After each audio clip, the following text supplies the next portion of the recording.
The number of China-Europe freight trains has surpassed 15,000 in 2021, up by 22% year-on-year, making a new record.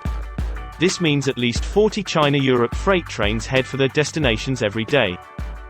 Horgos, known as a Millennium Relay Station along the ancient Silk Road, serves as a major railway port in northwest China's Xinjiang Uyghur Autonomous Region.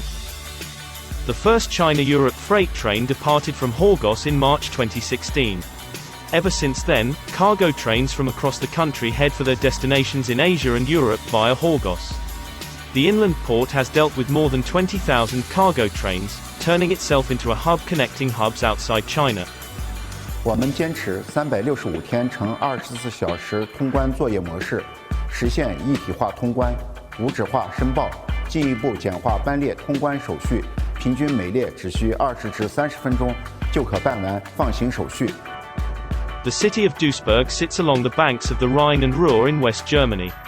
As one of the destinations for China-Europe freight trains, Duisburg functions as a hub that reaches other parts of Europe. It was a big advantage to have this connection, this fast connection between China and Duisburg. Europe, from Duisburg, the containers are going around Middle Europe. Then from one train to another train, we have in Duisburg, we are the most important hub, railway hub.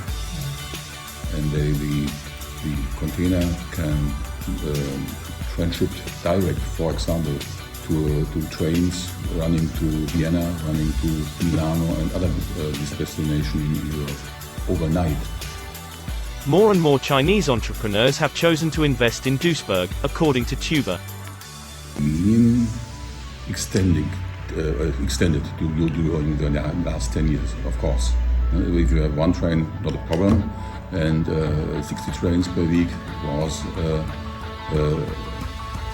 important for the port and also for the city, because a lot of Chinese companies decided to invest in Duisburg, e-commerce companies, Chinese logistic companies, and also the terminals. In 2014, for example, we had 40 companies, Chinese companies in Duisburg, and today we have more or less 120. According to China's National Development and Reform Commission, by the end of December 2021, a total of 48,814 China-Europe freight trains had transported 4.432 million TEUs of goods.